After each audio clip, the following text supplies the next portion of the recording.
Uttar Pradesh police के द्वारा वर्तमान आवश्यकताओं को देखते हुए तथा फेक न्यूज और साइबर अपराध के विरुद्ध जागरूकता। स्लाइड आप देखिए, डिजिटल वॉरियर बनाने का उद्देश्य। डिजिटल वॉरियर बनाने का उद्देश्य लोगों को डिजिटल दुनिया में सुरक्षित और जागरूक बनाना है। फेक न्यूज का खंडन एवं साइबर अपराध के प्रति सचेत करना है। साइबर ट्रेनर के रूप में पुलिस के साथ प्रशिक्षण देना। उत्तर प्रदेश पुलिस के अभियानों व सराहनीय कार्यों का व्यापक प्रचार करना, यह है डिजिटल वॉरियर का उद्देश्य। इसलिए हम लोग उनको डिजिटल वॉरियर बना रहे हैं। कौन बन सकता है, प्रश्न उठता है कि कौन बन सकता है डिजिटल वॉरियर। तो कॉलेजों, विश्वविद्यालय के छात्रों एवं सोशल मीडिया इन्फ्लुएंसर का चयन किया जाएगा जिनकी छवि स्वच्छ हो, विवादास्पद नकारात्मक गतिविधियों में शामिल न हो। ऐसे व्यक्ति जो सोशल मीडिया पर एक्टिव रहते हों एवं डिजिटल वॉरियर बनने के इच्छुक हों। फेक न्यूज क्या है? फेक न्यूज का हिंदी शाब्दिक अर्थ होता है झूठी खबरें, पूरी तरह से गलत जानकारी देना, आधी अधूरी या तोड़ मरोड़ कर खबरों को सच्ची घटना के तरीके से पेश करना, संपादित तस्वीरें और वीडियो। ये फोटोशॉप या डीप फेक जैसी तकनीकों से बनाई जाती है। ये नकली मीडिया का काम होता है। अफवाहें और गलत दावे, बिना प्रमाण के फैलाई गई बातें और जिसका कोई सबूत नहीं होता है, साक्ष्य नहीं होता है, बेबुनियाद होती है, ऐसे न्यूज़ खबरों को हम फेक न्यूज़ कहते हैं, जैसा कि आप स्लाइड पर देख रहे हैं। अब आता है कि एक्स अकाउंट, एक्स का मतलब ट्विटर अकाउंट पर यूपी पुलिस का वायरल चेक और इंस्टाग्राम अकाउंट पर यूपीपीएफ फैक्ट चेक एवं फेसबुक अकाउंट पर यूपीपी फैक्ट चेक को टैग करके इसकी जानकारी दी जा सकती है। जैसे इसका मकसद ये है कि ट्विटर पर, इंस्टाग्राम पर और फेसबुक पर यूपी पुलिस ने फैक्ट चेक करने के नाम से अपने एक अकाउंट बनाया है कि आपको लगता है आप कोई न्यूज़ देख रहे हैं फेसबुक पर, ट्विटर पर, इंस्टाग्राम पर, तो आपको लगता है कि ये फर्जी हो सकता है, संदेहास्पद हो सकता है, तो इस ट्विटर पर आप @ यूपीपी वायरल चेक या इंस्टाग्राम पर @यूपीपी फैक्ट चेक या फेसबुक पर यूपीपी फैक्ट चेक करके टैग करके आप उस खबर को वहाँ भेज सकते हैं। और पुलिस विभाग के, उत्तर प्रदेश पुलिस के जो मीडिया ऑफिस में लोग बैठे हैं उसको देखकर वो बताएंगे कि ये खबरें झूठी हैं, सत्य है या बिना तथ्यों के हैं। अब आप देख रहे हैं स्लाइड में आपको दिखाया जा रहा है कि साइबर अपराध के प्रकार। तो कुछ प्रकार को यहाँ पर दिखाया गया है जो पॉपुलर है, जैसे कि आप नंबर 1 पर देख रहे हैं डिजिटल अरेस्ट। उसके बाद है APK file fraud, fake balance credit, जो आपका मैसेज आता है क्रेडिट होने का, UPI fraud, fake loan app, fake website, social media fraud, fake customer care, AEPS fraud और इन्वेस्टमेंट या ट्रेडिंग फ्रॉड। अब एक एक करके हम आपको इसके बारे में बताएंगे, जैसे डिजिटल अरेस्ट क्या होता है। तो जैसा कि आप जानते हैं कि वीडियो कॉल के माध्यम से या व्हाट्सएप कॉल के माध्यम से कोई पुलिस अधिकारी, क्राइम ब्रांच, सीबीआई, ईडी आदि का अधिकारी बनकर, जज बनकर कॉल करता है, आपको धमकी देकर आपको बताता है कि आप डिजिटली रूप से अरेस्ट हैं। आप सुनिए, एक हमने वीडियो क्लिप इसमें डिजिटल अरेस्ट की कहानियां बनाकर और आम जनता को डराया जाता है। इसका एक ही उपाय है, ऐसे अनजान कॉलों को आप बिल्कुल रिसीव न करें जो आपके मोबाइल में उसके नंबर सेव नहीं हो, खासतौर से वीडियो और व्हाट्सएप कॉल। अगर आपको कहीं ऐसी सूचना मिलती है तत्काल आप 1930 पर कॉल करें और नज़दीकी थाने को बताएं। अगला स्लाइड हम देखते हैं आपको कि अगले स्लाइड में क्या चीजें हैं। अरे पार्सल मेरा। अब आप देखिए यहाँ पर अगले स्लाइड में डिजिटल अरेस्ट ही है, इससे बचाव कैसे करें। जैसा कि मैंने आपको बताया कि पुलिस द्वारा ऑनलाइन वीडियो कॉल के माध्यम से किसी भी प्रकार का अरेस्ट या डिजिटल अरेस्ट नहीं किया जाता है। कानूनी प्रक्रिया में डिजिटल अरेस्ट नाम का कोई शब्द नहीं है, ये साइबर फ्रॉड का तरीका है। अनजान वीडियो फोन कॉल से आपको धमकी दी जाए तो फोन कट करते हुए तत्काल सूचना अपने नज़दीकी पुलिस स्टेशन, साइबर थाना या हेल्पलाइन नंबर जो 24/7 काम कर रहा है 1930 पर दें और बिल्कुल उस नंबर को ब्लॉक कर दें। अब अगला देखिए फ्रॉड, एपीके फाइल फ्रॉड। पहले तो एपीके का फुल फॉर्म जानिए। ए का मतलब होता है एंड्रॉइड, पी का मतलब पैकेज और के का मतलब किट। अर्थात Android package kit. Cyber fried करने वाले अपराधियों द्वारा एपीके फाइल डाउनलोड करवाकर, आप ही से डाउनलोड करवाकर आपके डिवाइस में मालवेयर, वायरस या स्पाईवेयर इंस्टॉल कर आपकी व्यक्तिगत जानकारी चुरा ली जाती है। डाउनलोड के बाद यह फाइल आपके डिवाइस में हानिकारक सॉफ्टवेयर इंस्टॉल करती है जो प्रदर्शित नहीं होती। जो यूजर हैं को अनौपचारिक वेबसाइट या लिंक से एपीके फाइल डाउनलोड करने के लिए उकसाया जाता है। नकली ऐप्स, मुफ्त गेम, प्रीमियम सेवाएं या अनलॉक किए गए फीचर्स का दावा करते हैं।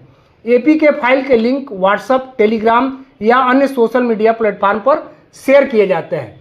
आप इस वीडियो के माध्यम से देखेंगे। स्लाइड देखते हैं। एपीके या स्पाई एप्लीकेशन से बचाव का क्या तरीका है। आधिकारिक वेबसाइट ऐप स्टोर से ही ऐप डाउनलोड करें। अनजान लिंक पर क्लिक न करें। प्रलोभन में किसी भी एपीके फाइल पर क्लिक न करें। नेक्स्ट स्लाइड देखते हैं। एपीके फाइल फ्रॉड से खुद को कैसे सुरक्षित करें।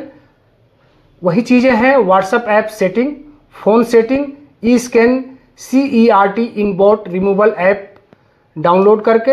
अब यहाँ पर व्हाट्सएप सेटिंग, जैसा कि आपको वीडियो में भी बताया गया है कि आप ऑटो सेट पर न रखें कि वाईफाई एरिया में आने पर स्वतः ही आपके ऐप डाउनलोड हो जाए। इससे बचें। अगर ऐसी सेटिंग आपने मोबाइल में कर रखी है तो तुरंत उसको वहाँ से रिमूव कर लें।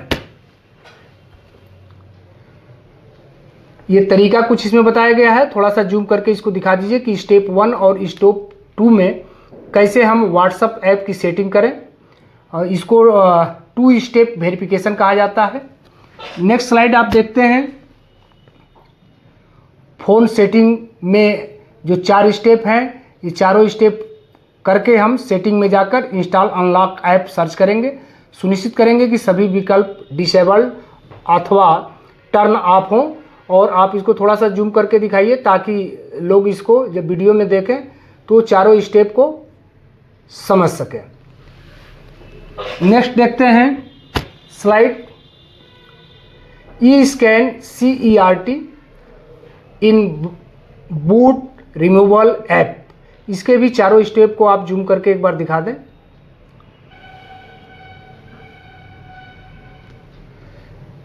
नेक्स्ट स्लाइड देखते हैं।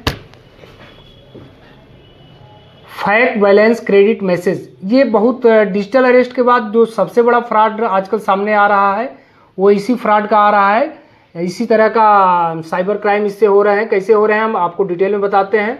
आपके मोबाइल पर कोई ऐसा मैसेज आएगा जो हूबहू बैंक जैसा मैसेज प्रतीत होगा। आपके उसी मोबाइल नंबर पर आएगा जो नंबर आपने बैंक में ऐड करा रखा है। क्रेडिटेड का मैसेज आएगा और इसमें आपको पढ़कर मैं बताता हूं कि साइबर अपराधियों द्वारा रिश्तेदार, मित्र अथवा ग्राहक के नाम पर फ़ोन किया जाता है। संबंधित से फ़ोन पर बात हो गई है अथवा बड़े ऑर्डर देने की बात कहते हुए रुपये भेजने की बात कर अपनी बातों में फंसाया जाता है। रुपयों के क्रेडिट का फर्जी संदेश भेजकर पीड़ित को विश्वास में लिया जाता है। रुपयों के अधिक भेजे जाने, जैसे कि बताएगा कि 2000 भेजने थे, गलती से एक जीरो बढ़ गया है, 20,000 रुपये चले गए हैं, अपने 2000 रखकर आप 18,000 वापस कर दीजिए। पीड़ित को समय न देते हुए आकस्मिक कारण बताते हुए पुनः शेष बचे हुए रुपयों को वापस करने की मांग की जाती है। जल्दीबाजी में पीड़ित द्वारा उसी मैसेज को सही मानकर बिना बैंक खाता चेक किए शेष बचे हुए रुपये 18,000 को साइबर अपराधियों के खाते में भेज दिया जाता है। इन नामों को साइबर अपराधी आपके सोशल मीडिया अकाउंट के माध्यम से पहले ही पता कर लेते हैं कि आपके कौन रिश्तेदार हैं, कौन चाचा हैं, कौन घर के हैं, कौन बाहर हैं, या कभी कभी तुक्केबाजी में भी ऐसा नाम ले लेते हैं जो अक्सर नाम जो कॉमन होते हैं। बचाव क्या है इसका? बचाव है कि ऐसी परिस्थिति में सर्वप्रथम अपना बैंक खाते की ट्रांजैक्शन डिटेल चेक करें। फ़ोन कॉल तुरंत कट करके वास्तविक मित्र या रिश्तेदार जिसका वो नाम बता रहा है उसकी सत्यता को जानें। जल्दीबाजी में कोई भी निर्णय लेकर रुपये न भेजें। सोशल मीडिया पर जैसा कि आप देखते हैं कि व्हाट्सएप, फेसबुक, इंस्टाग्राम या स्नैपचैट पर कैसे हरासमेंट या ब्लैकमेलिंग करके या फेक आईडी जनरेट करके आपके साथ साइबर क्राइम होते हैं, इस वीडियो के माध्यम से देखेंगे हम। वीडियो ओपन नहीं हो पा रहा है तो हम देखते हैं सोशल मीडिया प्लेटफॉर्म पर सतर्कता क्या है। तो अपने व्यक्तिगत फोटो सार्वजनिक तौर पर साझा ना करें, अनजान प्रोफाइल पर भरोसा ना करें, अपने प्रोफाइल को लॉक रखें, 2 फैक्टर ऑथेंटिकेशन मैंने 2 स्टेप का जो वेरिफिकेशन है एक्टिव करें, वह मजबूत पासवर्ड का प्रयोग करें। सोशल मीडिया पर शिकायत होने पर तत्काल संबंधित प्रोफाइल का यूआरएल जैसा कि आप जानते होंगे, uniform resource locator link copy कर स्क्रीनशॉट लेकर नज़दीकी पुलिस थाना या साइबर थाना में या 19 से 30 पर या www.cybercrime.gov.in पर अपनी कंप्लेंट दर्ज कराएं। अब सोशल मीडिया कुछ टिप्स आपको बता दें। आपत्तिजनक पोस्ट व प्रोफाइल का स्क्रीनशॉट कैसे ले लेना है, आपको स्क्रीनशॉट ले लेना है। पेज व पोस्ट का यूआरएल लिंक कैसे कॉपी करना है, क्योंकि जब इन्वेस्टिगेशन इसका शुरू होता है और तब तक वो अपनी पोस्ट अगर डिलीट कर दिया रहता है तो पुलिस किसी नतीजे तक नहीं पहुंच पाती है। तो जब भी आपको इस तरह के सोशल मीडिया प्लेटफार्म पर कोई आपत्तिजनक पोस्ट, कोई बात दिखाई देती है तो आप स्क्रीनशॉट लेने के बाद या उसकी एक अलग दूसरे मोबाइल से वीडियो बनाने के बाद क्या क्या चीज़ें आपको रखना है। तो सबसे महत्वपूर्ण उसमें यूआरएल रखना है। अगर यूआरएल आप नहीं रखते हैं या लिंक की कॉपी करके नहीं रखते हैं तो स्क्रीनशॉट वो आपका बाद में बेकार हो जाता है। और अगर यूआरएल उसमें है, स्क्रीनशॉट में आपके लिंक उसमें शो कर रहा है, तो उस माध्यम से पुलिस जो है संबंधित कंपनी के फेसबुक हो, इंस्टाग्राम हो, ट्विटर हो, उससे मेल करके और उस बारे में पूरी डिटेल मंगाकर इन्वेस्टिगेशन कंप्लीट करती है। मैं आपको इसको स्क्रीन पर जो चीज़ें आपको दिखाई जा रही है कि फेसबुक में कैसे 2 फैक्टर ऑथेंटिकेशन किया जाता है, व्हाट्सएप पर कैसे किया जाता है, इंस्टाग्राम पर कैसे किया जाता है, ट्विटर पर कैसे किया जाता है, जीमेल पर कैसे किया जाता है, इस वीडियो में स्पष्ट आपको दिख रहा है और आप देखकर उस पर अपना कर सकते हैं। Fake loan application fraud. अब आपको फेसबुक पर यानी सोशल मीडिया कई प्लेटफार्मों पर दिखाया जाता है कि फर्जी लोन एप्लीकेशन के माध्यम से लोन देने का झांसा देकर व्यक्तिगत जानकारी आपकी चोरी कर ली जाती है। एक्सेस मिलने पर आपकी समस्त व्यक्तिगत जानकारी साझा होती है, जिसका प्रयोग कर ब्लैकमेल करके रुपयों की मांग की जाती है। इन फर्जी एप्लीकेशनों से आपके फ़ोन का महत्वपूर्ण एक्सेस की मांग की जाती है। मुख्यतः वेबसाइट या सोशल मीडिया पर लुभावने प्रचार के रूप में इनके एप्लीकेशन मिलते हैं। आपको उस पर लुभावना ऑफर दिया जाता है कि आपकी कोई डॉक्यूमेंट की ज़रूरत नहीं है, आप इस ऐप को इंस्टॉल करें, ये जानकारी इसमें शेयर करें और आपको तत्काल लोन दे दी जाती है। लेकिन ऐसा रियल में होता नहीं है। जब भी आप अपनी डाटा फुलफिल करते हैं आपके साथ धोखा हो जाता है, स्कैम हो जाता है। वर्क फ्रॉम होम का फ्रॉड, जैसे कि आजकल जितनी भी आईटी कंपनियां हैं अपने जो उनके एम्प्लॉइज हैं लगभग 80% एम्प्लॉइज को वर्क फ्रॉम होम पर ही रखी हुई है। ऐसे में इस शब्द का प्रयोग करके फ्रॉड हो रहे हैं, साइबर क्राइम हो रहे हैं, साइबर स्कैम हो रहे हैं। घर बैठे काम करने के रुपये कमाने का आपको लालच दिया जाता है।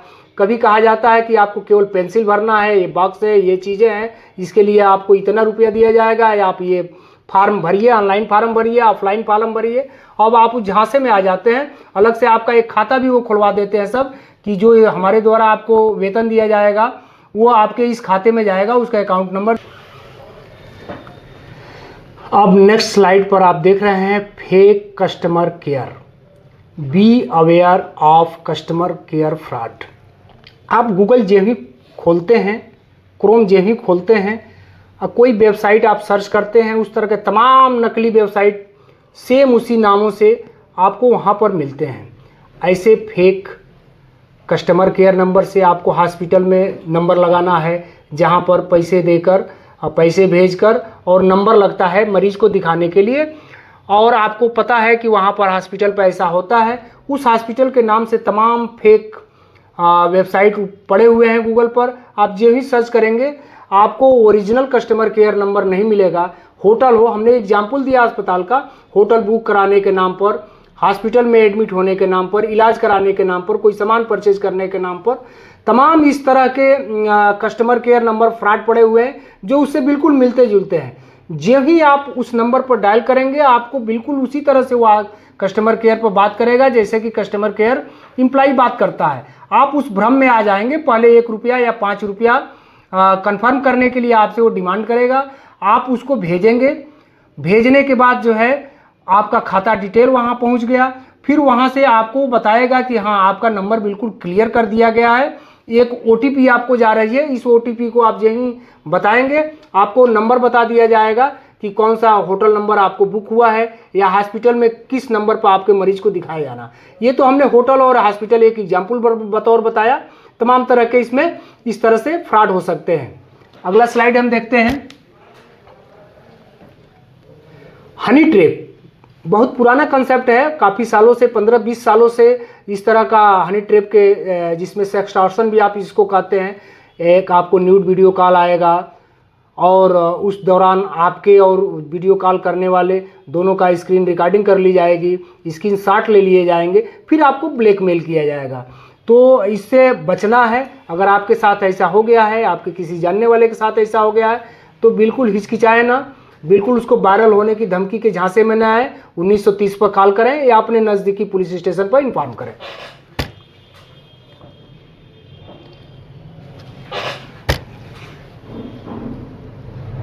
अच्छा, जैसा कि अभी हम आपसे पिछले दो बाइक वाले स्लाइड में मैं बात कर रहा था फेक वेबसाइट का, जैसे फर्जी गूगल और उस पर आपको फर्जी कस्टमर केयर के नंबर हैं, वैसे ही फर्जी वेबसाइट भी तमाम घूम रहे हैं जो ऑथेंटिक वेबसाइट नहीं है, जिसको सिक्योर नहीं किया गया है और कंपनियों द्वारा सिक्योर नहीं माना गया है। मिलते जुलते वेबसाइट पर आप धोखे पर आकर क्लिक करेंगे, आपकी सारी जानकारी वहां तक पहुंच जाएगी, आपके साथ साइबर क्राइम हो सकता है।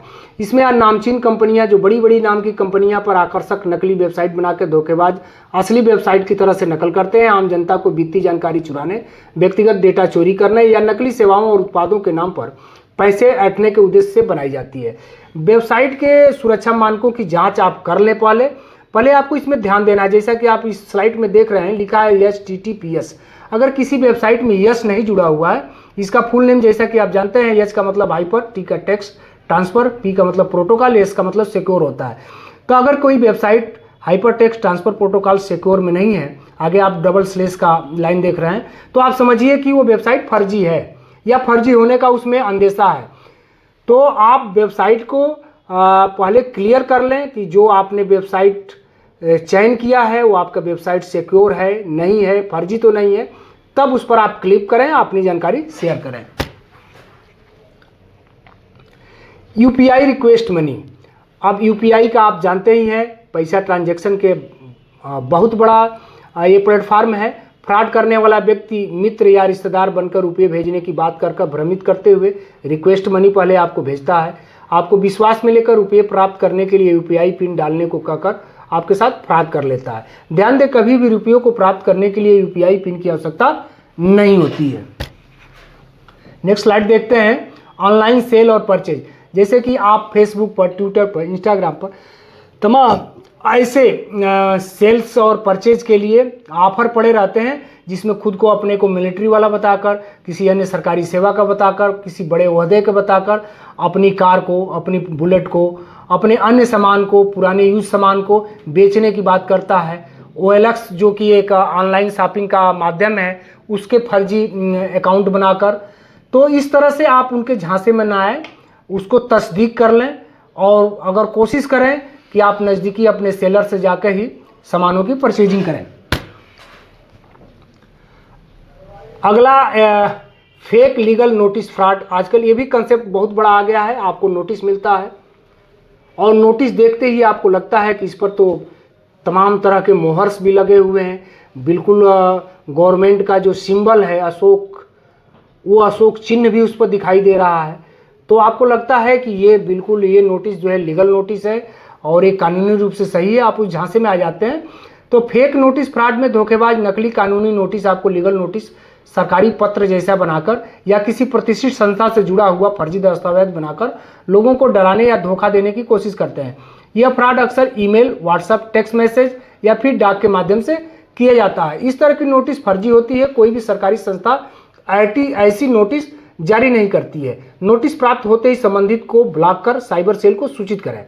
देखिए, अभी भी सुप्रीम कोर्ट ने भी पिछले विगत महीनों में पुलिस के लिए भी एक सर्कुलर या ये कहें कि ऑर्डर जारी किया है कि पुलिस वाले भी अब व्हाट्सएप पर किसी व्यक्ति को 41A CRPC का जो नोटिस जारी करते थे लोग, अब जो वर्तमान में 35 BNSS है, अब उस तरह से जारी करके किसी व्यक्ति का जो है अभियुक्त का अंतर्गत 161 स्टेटमेंट नोट नहीं कर सकते हैं, क्योंकि उसको सुप्रीम कोर्ट ने भी माना है कि इलेक्ट्रॉनिक रूप से इस तरह से नोटिस का तामीला या वीडियो कॉलिंग करके पर्याप्त नहीं है।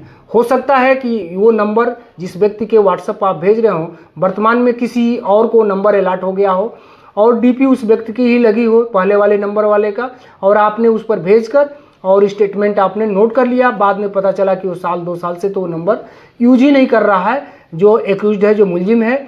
और तो इस तरह से सुप्रीम कोर्ट ने माना है कि नोटिस का तामीला व्यक्तिगत रूप से ही किया जाना माना जाएगा।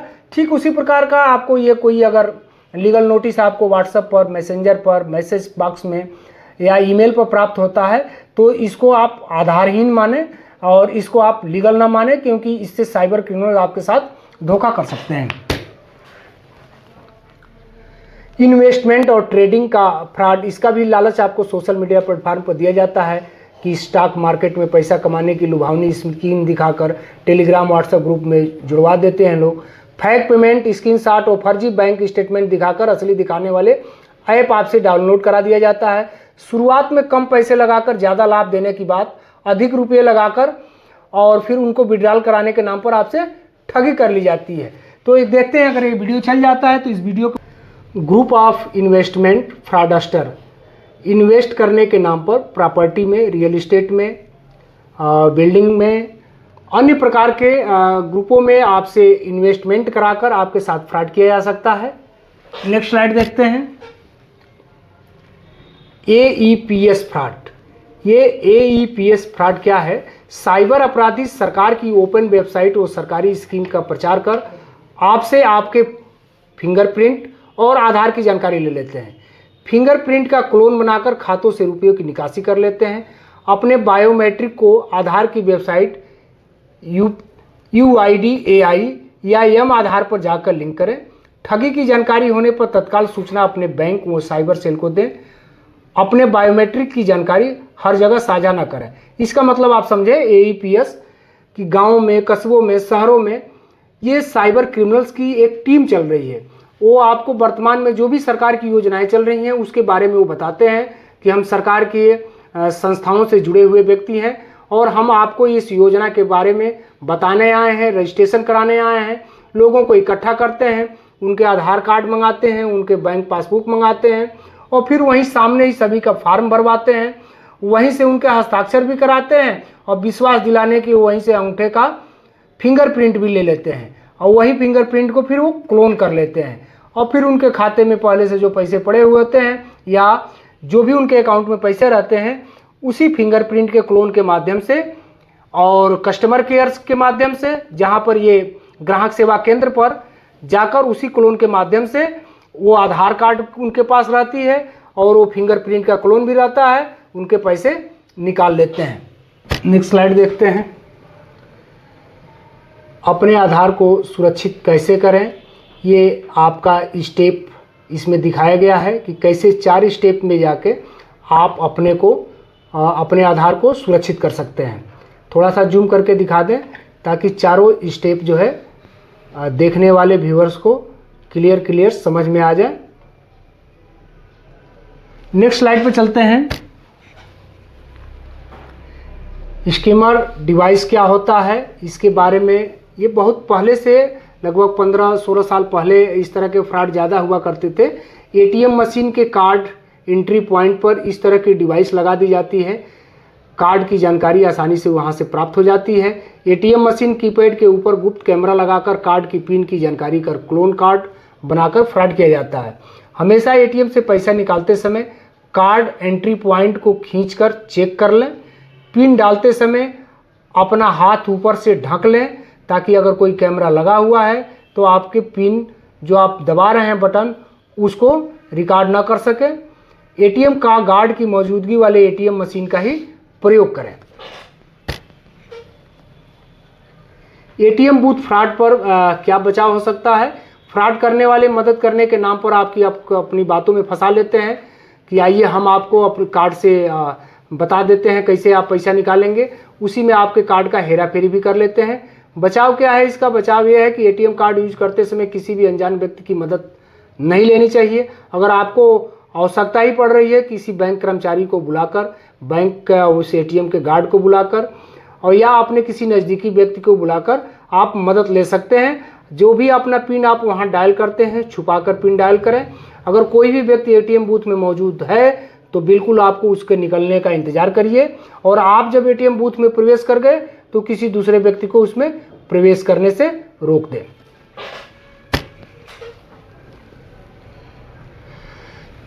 अब आता है matrimonial site, dating app fraud, charging cable, wifi से डेटा चोरी कर अपराध, स्क्रीन शेयरिंग एप्लीकेशन फ्रॉड जैसे तमाम प्रकार के साइबर फ्रॉड हैं जिसके माध्यम से आजकल साइबर फ्रॉड हो रहे हैं। कुछ सरकारी सेवाएं हैं जो आपको इसमें मदद करती है, जिसमें सबसे बड़ी सेवा राष्ट्रीय साइबर अपराध रिपोर्टिंग पोर्टल है, जिसको national cyber crime reporting portal कहा जाता है, NCCRP। इस पर आप 1930 पर कॉल करके या इसके वेबसाइट पर लॉगिन करके आप अपना कंप्लेंट दर्ज करा सकते हैं। इसमें दर्ज कराने का क्या प्रोसेस होगा, एक छोटे से वीडियो के माध्यम से मैं आपको बताने का प्रयास करूंगा कि कैसे किन स्टेपों को फॉलो करके आप जो है अपना रजिस्ट्रेशन इसके वेबसाइट पर दर्ज करा सकते हैं।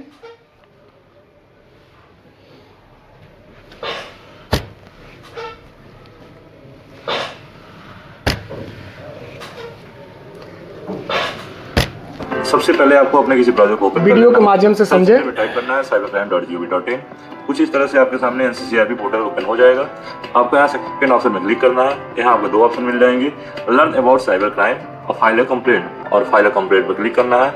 यहाँ पर आपको कुछ कंडीशन मिल जाएंगी। अगर आप इन कंडीशन को फुलफिल करते हैं तो आप आई एक्सेप्ट पर क्लिक करेंगे। यहाँ आपको दो ऑप्शन मिल जाएंगे, citizen login, click here for new user. आपको यहाँ पर click here for new user पर क्लिक करना है। उसके बाद आपको अपना स्टेट सेलेक्ट करना है। आप भारत की किसी भी स्टेट से बिलोंग करते हैं तो आप यहाँ स्टेट सेलेक्ट कर सकते हैं। जैसे कि मैं यूपी से बिलोंग करता हूँ तो मैं यूपी सेलेक्ट करूंगा। लॉगिन आईडी में आपको अपना मेल आईडी फिल करना है। उसके बाद मोबाइल नंबर फिल करने के बाद गेट ओटीपी पर क्लिक करेंगे। ओटीपी को आप फिल कर लेंगे। फिर कैप्चा को फिल करने के बाद आपको सबमिट पर क्लिक कर देंगे। तो कुछ इस प्रकार से इंटरफेस आपके सामने आ जाएगा। आपको सामने दिख रहा होगा यूजर प्रोफाइल डिटेल, इसको आपको फिल कर लेना है और आपकी मेल आईडी ही आपकी लॉगिन आईडी होगी। आप यहाँ से अपना टाइटल सेलेक्ट कर लेंगे। यहाँ आपको अपना नाम फिल करना है। उसके बाद आपको अपना डेट ऑफ बर्थ सेलेक्ट करना है। कुछ इस प्रकार से डेट ऑफ बर्थ सेलेक्ट करने के बाद आपको अपना जेंडर सेलेक्ट कर लेना है। उसके बाद आपको यहाँ अपनी मेल आईडी फिल कर लेनी है। यहाँ पर आपको मदर या फादर सेलेक्ट करना है। मैं यहाँ पे फादर सेलेक्ट कर लेता हूँ। प्रेजेंट एड्रेस में आपको सारे डेट स्टार वाले कॉलम को फिल करना है। इसमें आपको अपना डिस्ट्रिक्ट, पुलिस स्टेशन और पिन कोड फिल करना है। आफ्टर डेट आपको सेव एंड कंटिन्यू पर क्लिक करना है। यहाँ पर आपको अपने कंप्लेंट की डिटेल फिल करना है। कैटेगरी ऑफ कंप्लेंट, आपकी कंप्लेंट किस कैटेगरी में है आपको यहाँ सेलेक्ट कर लेना है। यहाँ पर आपको कई कैटेगरी मिल जाएंगी, जैसे कि ऑनलाइन और सोशल मीडिया से related crime, financial fraud, hacking. आपको इस तरीके से कई सारे यहाँ पर ऑप्शन मिल जाएंगे। अगर आपके साथ किसी और तरीके का फ्रॉड हुआ है तो आप एनी अदर साइबर क्राइम को सेलेक्ट कर लेंगे। यहाँ आपको कंप्लेंट की सब कैटेगरी को सेलेक्ट करना है। अगर आपने रिपोर्ट करने में डिले की है तो, अगर आपने तुरंत रिपोर्ट कर दिया है तो नो को सेलेक्ट कर लेंगे। यहाँ पर आपको इंसिडेंट का प्लेस सेलेक्ट कर लेना है। मेरे साथ इंसिडेंट फेसबुक पर हुआ है तो मैं यहाँ पर फेसबुक सेलेक्ट करूँगा। उसके बाद यहाँ पर एक ऑप्शन मिल जाएगा जिसमें आपको जिस आईडी से फ्रॉड हुआ है उसका URL फिल करना है। नेक्स्ट ऑप्शन में आपको सपोर्टिंग एविडेंस फिल करना है। इसमें आप उस फेसबुक अकाउंट का स्क्रीनशॉट अपलोड कर देंगे। यहाँ पर आपको कुछ एडिशनल इन्फॉर्मेशन देना है कि आपके साथ साइबर क्राइम कैसे हुआ। कम से कम 2 शब्दों में आपको ये फिल करना है, कुछ इस तरीके से।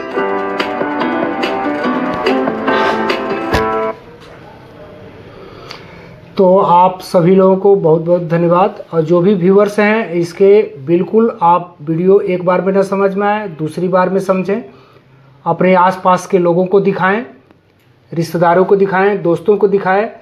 अगर फिर भी आपके साथ फ्रॉड हो जाता है, आपके रिश्तेदारों के साथ फ्रॉड हो जाता है, तो आप 1930 पर बिना विलंब किए, टाइम का इसमें बहुत इंपॉर्टेंट है, जितना जल्दी आप 1930 पर कॉल करेंगे, साइबर क्राइम की जो हेल्पलाइन है वो आपको तत्काल रिस्पांस देगी, आपका पैसा होल्ड हो जाएगा।